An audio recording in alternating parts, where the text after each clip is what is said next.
आज हम लोग पढ़ेंगे श्रेणी क्रम संयोजन के गणितीय रूप का सत्यापन। तो लिख रहे हैं श्रेणी क्रम संयोजन के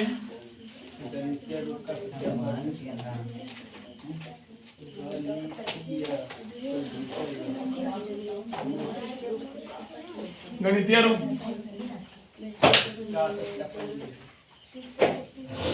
सत्यापन क्या होते हैं? गणितीय रूप आर एस बराबर R1 plus R2 plus R dash dash dash, जितना प्रतिरोध जोड़ेंगे उतना आएगा। ठीक, सत्यापन कैसे करेंगे? हम लोग पहले 3 प्रतिरोध लेंगे, R1 R2 R3। चलो R1 लिए, R1 R2 और R। श्रेणी क्रम संयोजन सबको पता है। क्या करते हैं? प्रथम प्रतिरोध के अंतिम सिरे को द्वितीय प्रतिरोध के प्रथम सिरे से जोड़ देते हैं और द्वितीय प्रतिरोध के अंतिम सिरे को तृतीय प्रतिरोध के जोड़ देते हैं। उसके बाद प्रथम प्रतिरोध के प्रथम सिरे धन रूप से और अंतिम प्रतिरोध के अंतिम सिरे को बैटरी के रिंग रूप से जोड़ देते हैं। जब स्विच ऑन करते हैं तो धारा का प्रवाह होने लगता है, होगा कि नहीं? वोल्ट मान लो 12 वोल्ट का बैटरी है, 10 वोल्ट का 100 वोल्ट वोल्टेज। चूंकि ओम के नियम में हम लोग पढ़े हैं, किसी चालक तार में जितना हम धारा का प्रवाह करेंगे उतना उसमें क्या होते हैं, दो बिंदुओं के बीच विभवांतर वोल्टेज उत्पन्न होता है। घर में बोला जाता है कि हाई वोल्टेज आ गया है, बोला जाता है, मतलब धारा का प्रवाह अत्यधिक होने लगता है, समानुपाती होता है। विभवांतर जो होते हैं धारा के समानुपाती। अगर धारा बढ़ रहा है बाबू तो वोल्टेज भी बढ़े, अधिक करंट आएगी तो वोल्टेज का मान ऊपर होगा, हाई होगा कि नहीं? और अगर यदि धारा का मान घट रहा है तो वोल्टेज का भी मान क्या होगा, घटेगा कि नहीं? तो चूंकि इसमें 3 प्रतिरोध लगा हुआ, इन तीनों प्रतिरोध को श्रेणी क्रम में जोड़े और इनको एक बैटरी से जोड़ दिए। जब स्विच ऑन करते हैं तो इस परिपथ से धारा का प्रवाह होने लगता है। सभी से क्या धारा, सभी से आई धारा प्रवाहित होने लगती है, सभी से, इससे भी आई धारा प्रवाहित होने लगती है और इससे भी। ठीक, इस तरह से आई धारा इस तीनों प्रतिरोध से प्रवाहित होने लगती है। क्योंकि हम जानते हैं जब किसी चालक से, जब किसी प्रतिरोध से, किसी भी प्रतिरोध से धारा का प्रवाह होता है तो उसमें भी विभवांतर उत्पन्न, क्या उत्पन्न होता है? ठीक, तो इनके सिरों के बीच, इनका 2 सिरा है, प्रथम सिरा और अंतिम सिरा, इसमें जो विभवांतर उत्पन्न होगा उसे V1 से डिनोट करेंगे। किन से डिनोट करेंगे? V1 से। सिर्फ फिगर समझना, सत्यापन निश्चित हो, समझ में। प्रतिरोध 1 के बीच, इनके 2 सिरों के बीच कैसा विभवांतर उत्पन्न होगा? V1। और प्रतिरोध 2 के मध्य कैसा विभवांतर उत्पन्न होगा? V2। इनके सिरों के बीच, यहां तक न सिरा है इनका, इनके सिरों के बीच कैसा विभवांतर उत्पन्न होगा? V2। और R3 के दोनों बिंदुओं के बीच, दोनों सिरों के बीच कैसा विभवांतर उत्पन्न होगा? V3। ठीक, और सभी से कैसा धारा प्रवाहित हो रहा है? I। सभी से समान धारा प्रवाहित हो रही है। क्यों? क्योंकि एक सीरीज में श्रेणी क्रम, इसीलिए सभी से धारा का मान समान बना हुआ है। इन्हें किसमें 10 एम्पियर का, इसमें 20 एम्पियर का, इसमें 30 एम्पियर का, धारा का मान सब में समान है, इसीलिए सभी में आई धारा प्रवाहित हो रही है। इसको नहीं लिखे, यदि इसको मिटा कर सुधार फिगर गलती हो जाता है।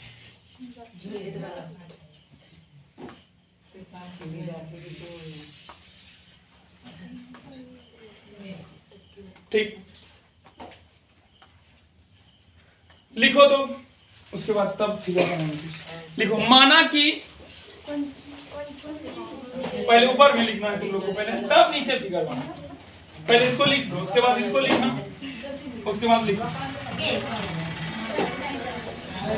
एग्जाम में आएगा तो इसी तरह से लिखना जैसे हम लिखा रहे हैं, ठीक।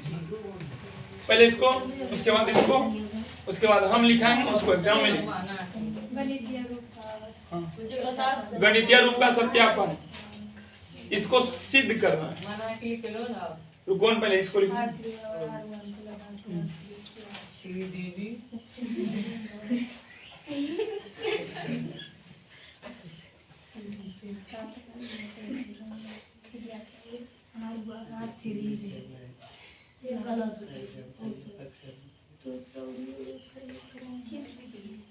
पहले लिखो, लिखो माना कि 3 प्रतिरोध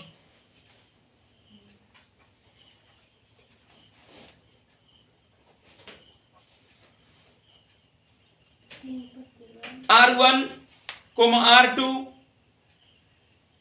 R1, R2 तथा R3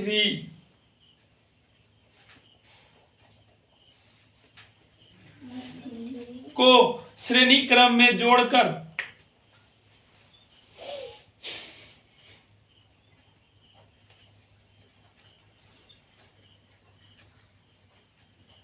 श्रेणी क्रम में जोड़कर एक बैटरी से जोड़ दिया गया है, एक बैटरी से जोड़ दिया गया है।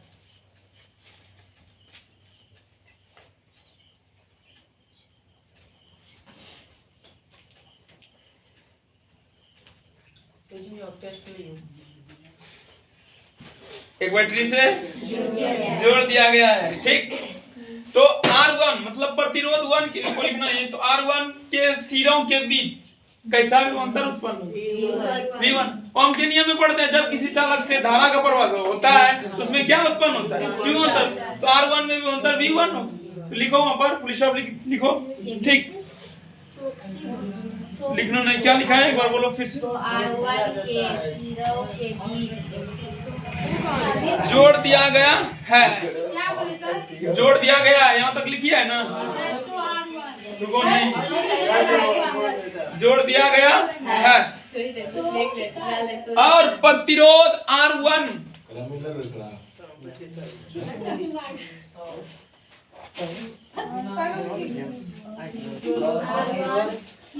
प्रतिरोध R1 के दोनों सिरों के मध्य, दोनों सिरों के मध्य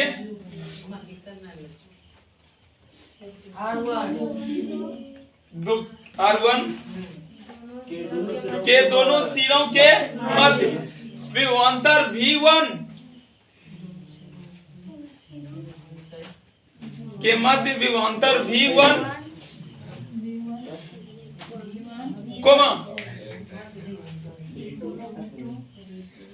R2 सिरों के मध्य V1 R2 दूसरा प्रतिरोध, ठीक ना। R2 सिरों के मध्य V2 तथा, फिर से लिखा है, R2 सिरों के मध्य V2 तथा R3 सिरों के मध्य V3 विभवांतर उत्पन्न होता है। मध्य में बीच ना सर। R3 सिरों के मध्य V3 विभवांतर उत्पन्न होता है।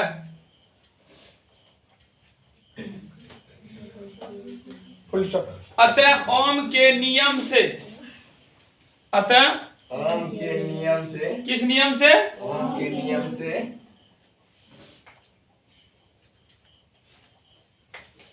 अतः ओम के नियम से, हाँ अब देखो इधर आओ, रुक जाओ।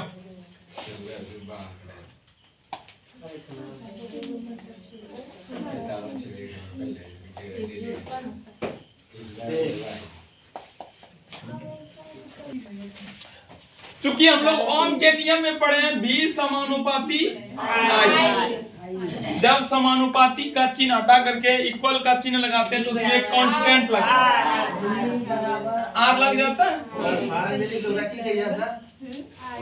समानुपाती आई आर लिखते हैं, ओके, प्रोपोर्शनल हो रहा है। तो भी बराबर क्या होता है ओम के नियम में, आई आर। ठीक, सुनो तो प्रतिरोध 1 में, प्रतिरोध 1 में किस प्रकार का धारा का प्रवाह हो रहा है, आई का। सभी से समान धारा का प्रवाह हो रहा है, इन्हें हो रहा है कि इसमें I1, इसमें I2, इसमें I3 नहीं, तीनों एक तार में जुड़ा हुआ, सभी में समान धारा का प्रवाह होगा। ठीक, आई का। लेकिन विभवांतर इसमें V1 उत्पन्न होगा और इसमें दूसरा विभवांतर V2 उत्पन्न होगा और इसमें विभवांतर V3। तो ओम के नियम से प्रतिरोध 1 के बीच, प्रतिरोध 1 के सिरों के बीच, तो यहां पर क्या हो जाएगा V1, इसमें ले रहे हैं प्रतिरोध 1 में, जिसमें विभवांतर क्या है V1 और IR1, इसका प्रतिरोध क्या है R। इनके सिरों के बीच कैसा विभवांतर उत्पन्न हो रहा है V2। तो द्वितीय प्रतिरोध में V2 क्या होगा IR2, I सेम, सभी से समान धारा का प्रवाह हो रहा है, इसीलिए I अलग अलग नहीं, लेकिन विभवांतर अलग अलग है। उसके बाद तृतीय प्रतिरोध के सिरों के बीच कैसा विभवांतर उत्पन्न होगा V होगा ना, पूर्ण रूप से होगा। ठीक, इधर लिखते हैं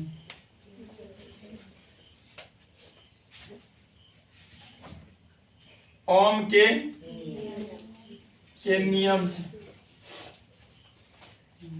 नियम से V1 बराबर IR1, समीकरण 1।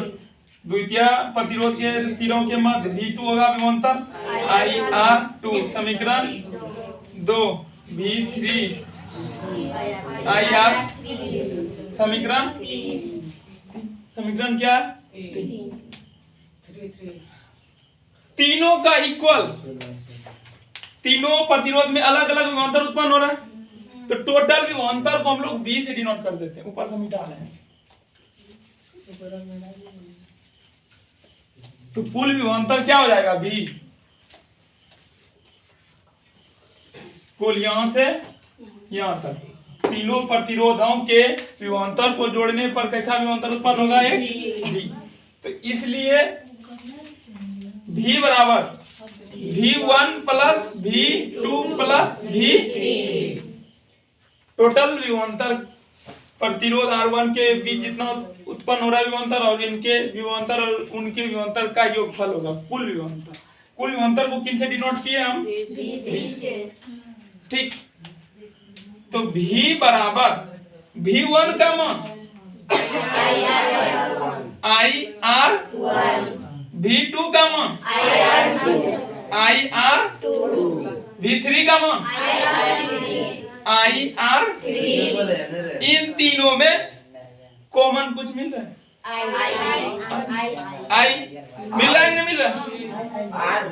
हाँ, क्या किए यहाँ तक, पहले संयोजन किए, संयोजन के बाद हम जानते हैं ओम के नियम से कि अगर यदि किसी तार से धारा का प्रवाह होता है तो उसमें विभवांतर ऑटोमेटिक उत्पन्न होता है, वोल्टेज उत्पन्न होने लगता है उसमें। ठीक, तो ओम के नियम से इसमें कितना विभवांतर उत्पन्न हो रहा है उसको नोट किए IR1, इसमें कितना विभवांतर उत्पन्न हुआ V2 उसको ओम के नियम से यहाँ पर लिखिए, इसमें कितना विभवांतर उत्पन्न हुआ V3 उसको ओम के नियम से यहाँ पर लिखिए, इसको 1, इसको 2, इसको 3, टोटल विभवांतर कितना हो गया V। टोटल विभवांतर, कुल विभवांतर कितना हो गया V। मान लो एक जगह 10 kg है, एक जगह 20 kg है, एक जगह 30 kg है, तो टोटल पूछेंगे तो कितना, सबका योग होगा कि नहीं होगा, तो वही योग किया। ठीक, अब योग करने के बाद सभी में कॉमन क्या मिल रहा है आई, यहाँ तक नोट करो, नीचे इसको ओम के नियम से लिखिए या उसके बाद हाँ पहले चित्र बनाना, पहले चित्र बनाना फिगर। पहले फिगर को बनाओ उसके बाद इसको लिखिए है ना, पहले फिगर बना लो फिर से एक बार लिख लेना ओम के नियम से, ठीक। पहले फिगर बनाओ तब गलती हो जाएगी, फिगर बनाओ नो गलती होगा नहीं।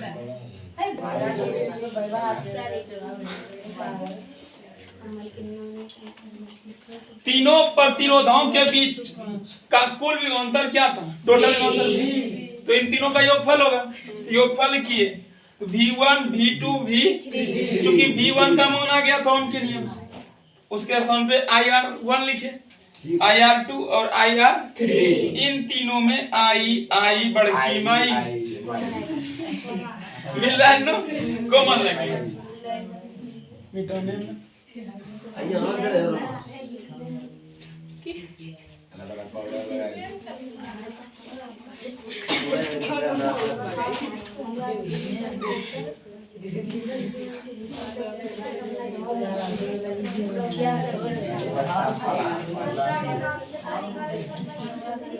कॉमन लो, V बराबर क्या होगा? R1 R2 R। इसको समीकरण 4 मान लो।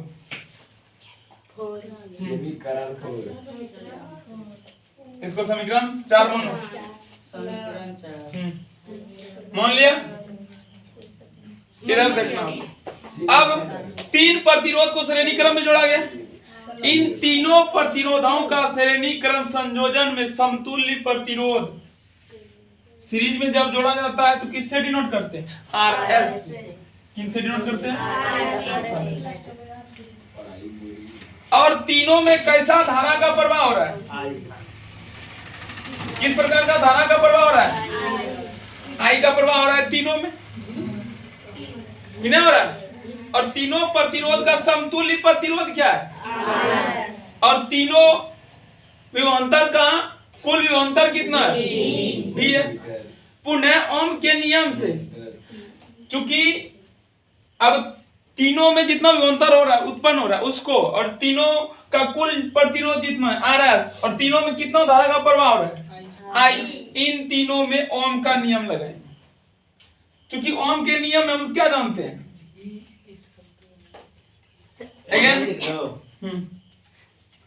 ओम के नियम से V बराबर क्या जानते हैं? IR। V बराबर क्या जानते हैं? IR। तो V तो I है टोटल विभवांतर, IV टोटल I ऐसा ही है, सभी से समान धारा का प्रवाह हो रहा है, लेकिन कुल प्रतिरोध कितना है? क्या हो जाएगा? I V बराबर IRS। समीकरण 5 क्या हुआ? समीकरण 5। इसमें भी V का मान आ रहा है, इसमें भी V का मान, तो V बराबर V। समीकरण 1 4 तथा 5 से दोनों में V का मान आ रहा है, तो दोनों क्या होंगे आपस में? बराबर। V बराबर V। यहाँ तक नोट करो, उसके बाद लिखेंगे समीकरण 4 तथा 5। यहाँ से हाँ माने समीकरण 4 तथा 5 से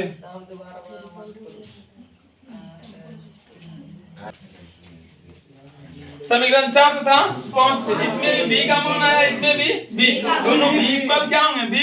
ठीक, तो पहले इसको लिखो जो छोटा है, IRS बराबर इसका मान IR1 R2 R। RS बराबर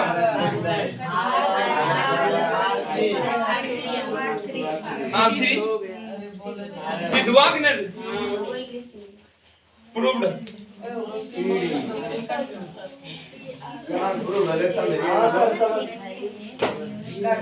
नो इसमें भी V का मान इतना आया, और इसमें भी V का मान IRS1 है। V और V आपस में क्या होंगे? इक्वल। अगर यदि एक जगह x का मान 4 आ रहा है और एक जगह x का मान 6y आ रहा है, तो ये दोनों आपस में क्या होंगे? x क्या होते हैं? समान होते हैं। x दो प्रकार का होता है ABCD में, एक ही प्रकार के x होते हैं, ठीक उसी प्रकार से V एक चीज, एक शब्द, एक अक्षर, एक लेटर, एक वर्ड, तो दोनों आपस में क्या होंगे? बराबर। तो दोनों को बराबर किए। एक बार इनका मान लिखे v का, और एक बार इस v का मान लिखे इस तरफ। तो v जो कटता है कटा दिए। तो rs बराबर r1 plus r2 plus r3 आ गया, प्रूव हो गया। लेकिन एक बात है क्या? हेलो सीधे सर जब समीकरण 4 तथा 5 से जिन 4 पे लगे तो भाई उदार से भी हो सकता है, हो सकता उल्टा करना पड़ेगा, कोई दिक्कत नहीं। लिखो, नोट करो, हो गया प्रूफ। इस सूत्र से रिलेटेड क्वेश्चन लिखो, एग्जाम में आता है इसे।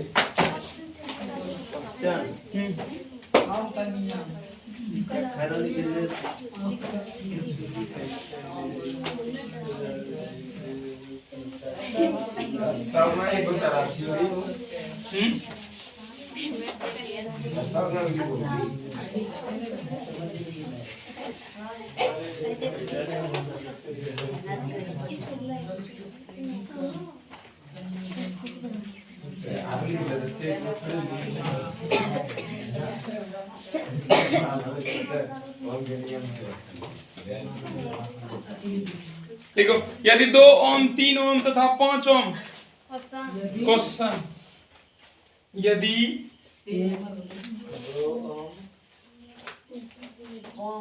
2 ओम 3 ओम तथा 5 ओम के 3 बचवा भी बनाएगा 3 प्रतिरोधों को श्रेणी क्रम में जोड़ा गया है तो समतुल्य प्रतिरोध ज्ञात करें।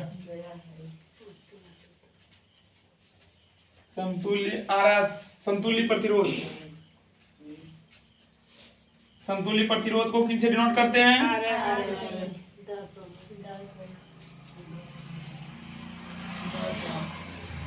सरल है कि नहीं? लेकिन इसका सत्यापन ही का हार्ड है। सॉल्व लिखो, बनो सॉल्व। R1 का मान R2 इस तरह लिखना पड़ेगा, ठीक नो? R3 RS बराबर 10 5 ओम जी बोले लगला बने RS बराबर वाट, RS बराबर समतुल्य प्रतिरोध वाट होगा, ठीक? इसलिए RS बराबर R1 R2 प्लस R3। कितना हो गया? 10 ओम। ठीक। समतुल्य प्रतिरोध कितना हुआ? 10 ओम। दूसरा क्वेश्चन,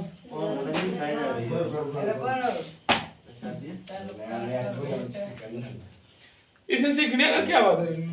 ये बचवाल बनाएगा, उसको बोल देंगे।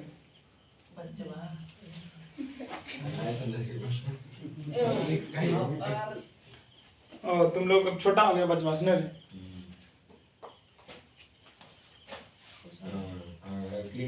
बड़ा किससे हो गया है?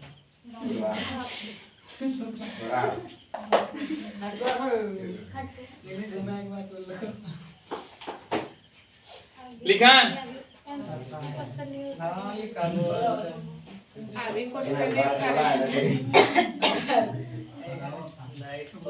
दो ओम 3 ओम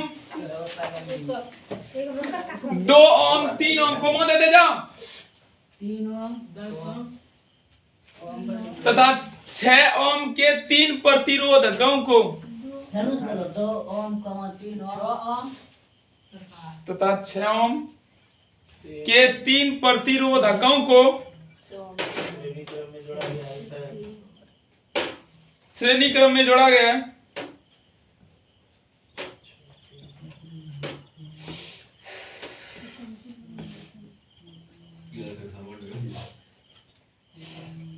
तो समतुल्य प्रतिरोध याद कर, सिंपल सी सवाल है यार।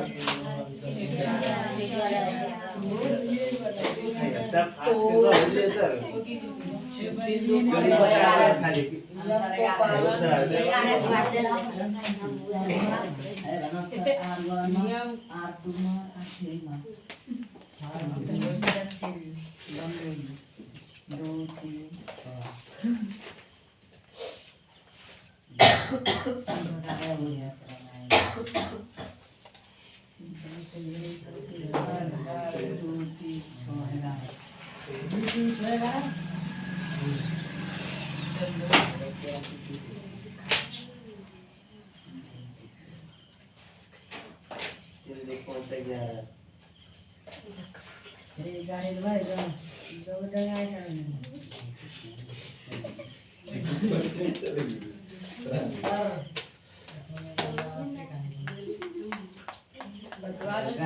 देखो विद्युत बल्ब से आप क्या समझते हैं?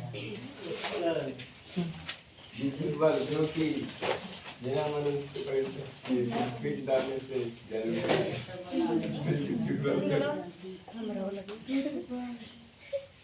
विद्युत बल्ब से आप क्या समझते हैं?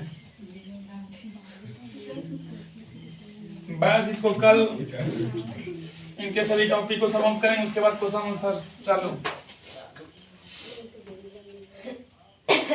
सचित्र वर्णन करा। विद्युत बल्ब क्या है? सचित्र के बनेगा खाली के बल्ब पे बनेगा। सचित्र वर्णन करा। Important question.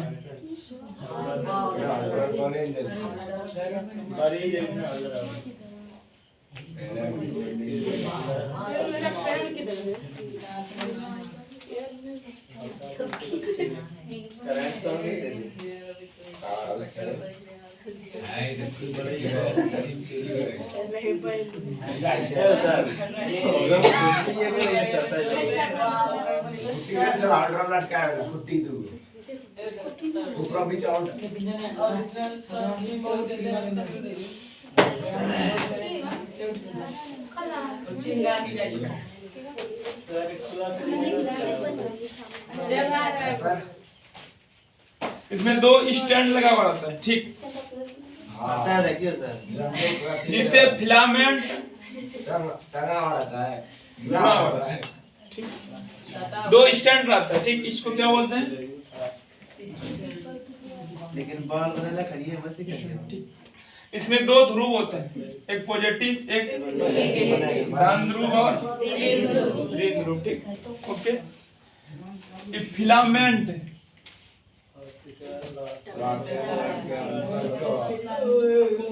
किसका बना रहता है? डब्लू उनका संकेत होता है।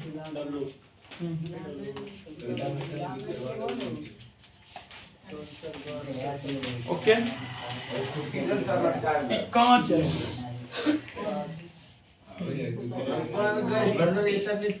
इसके अंदर नाइट्रोजन और कौन सा हीलियम, हीलियम, आर्गन इत्यादि गैस भरी हुई रहती है, ठीक। ओके। और तो कुछ नहीं है। जब इससे स्टैंड लिख गया, स्टैंड बैटरी प्लस माइनस दर्द अगर सुई दे के फड़ा के डाल दियो। धारा का प्रवाह होता है वो ना, आई धारा, ठीक। तो फिलामेंट गर्म होने लगती है, ठीक, जिससे विद्युत प्रकाश निकलता है। किससे? फिलामेंट।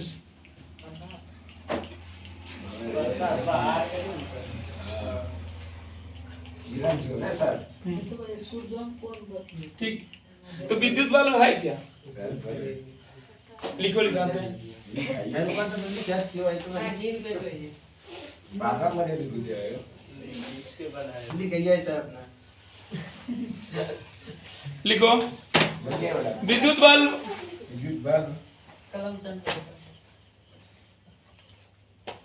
विद्युत बल्ब टंगस्टन के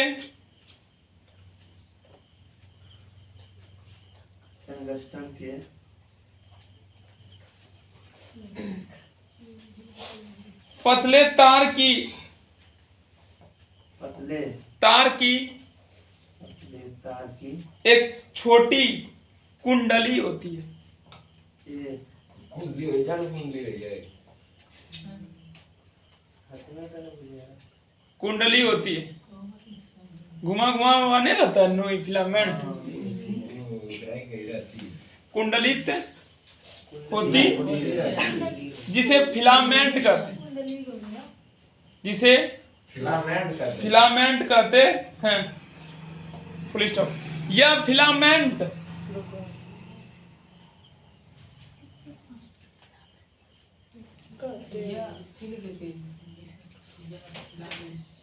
यह फिलामेंट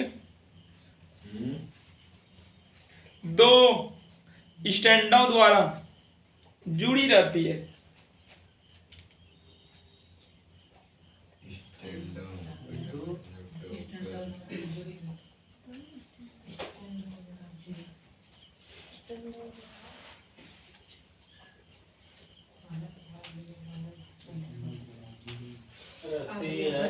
जुड़ी रहती है।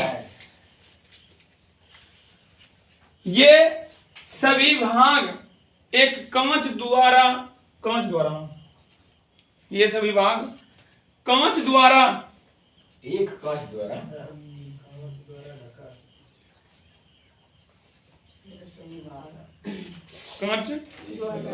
कांच द्वारा ढका हुआ रहता है, जिसके अंदर प्रक्रिया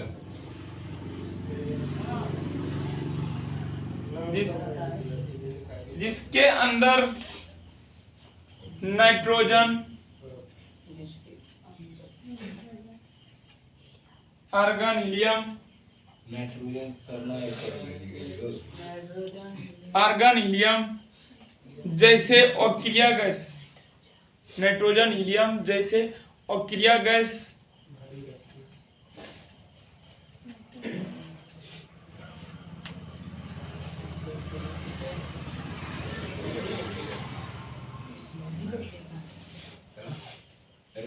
भारी रहती है, भरी रहती है।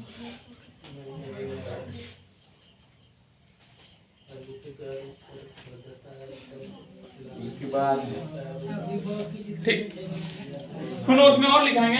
ये जो फिलामेंट है बाबू, इसका गलनांक 3400 डिग्री सेल्सियस होता है। 3500 है, नहीं 34 ही होता है,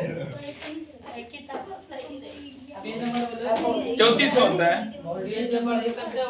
इसका गलनांक कितना होता है? 100 डिग्री सेल्सियस। ताप अगर यदि 3400 डिग्री सेल्सियस हो जाएगा ना तो ये गल जाता है, और इससे अगर यदि कम है तो नहीं टूटता है, ना तो गलता है। इनका गलनांक अत्यंत उच्च है। 100 डिग्री सेल्सियस पे पानी उबलने लगता है। आप सोच लो 3400 डिग्री सेल्सियस पर भी फिलामेंट गलता है। कितना इसका गलनांक अत्यधिक है। ये जलता है बल्ब 2700 डिग्री सेल्सियस पर प्रकाश उत्पन्न करता है। कितना ताप पर? 2700 डिग्री सेल्सियस पर जलकर उस प्रकाश को उत्पन्न करता है, जबकि इनका गलनांक कितना? 3400 डिग्री सेल्सियस। इनका प्रतिरोध अत्यंत कम होता है, नगण्य होता है प्रतिरोध। इसमें बहुत स्पीड गति से इन सभी तार की तुलना में इनका प्रतिरोध अत्यंत नगण्य होता है, तुरंत धारा का प्रवाह हो जाएगा। उसमें अगर 1 मिनट लग रहा है यहाँ से दिल्ली जाने में तो 30 सेकंड में ही पहुंचा देगा वहां पर विद्युत धारा। गलनांक प्रतिरोध बहुत कम है, जल्दी से इसमें प्रवाह होता है धारा का, इसमें फिलामेंट में।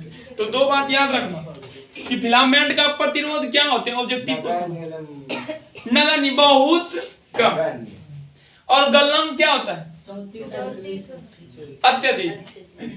याद रखना, ऑब्जेक्टिव में आ सकता है कितना होता है? तो गलनांक अत्यधिक उच्च और प्रतिरोध अत्यंत कम। ठीक, लिखो उसमें पैराग्राफ चेंज करके।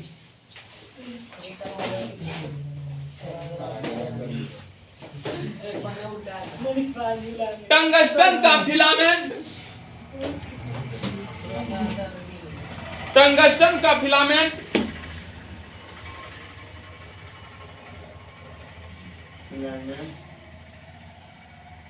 इसलिए बनाया जाता है क्योंकि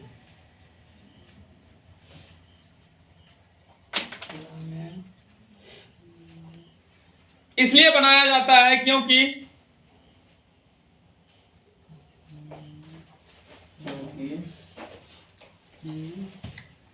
इनका उच्च गलनांक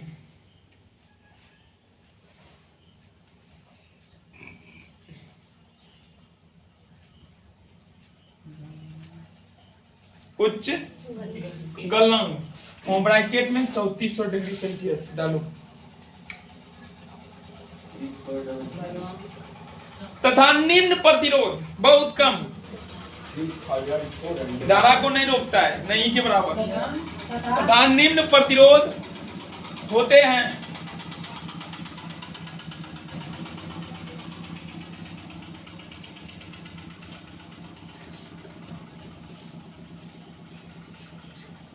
ओके, यही है विद्युत बल्ब। अब नीचे चित्र तुम लोग बनाओ, एक एक बिंदु को दर्शाओ। 9 फिगर बना करके दर्शाना पड़ेगा। ठीक, जल्दी बनाओ, जल्दी से बना लो।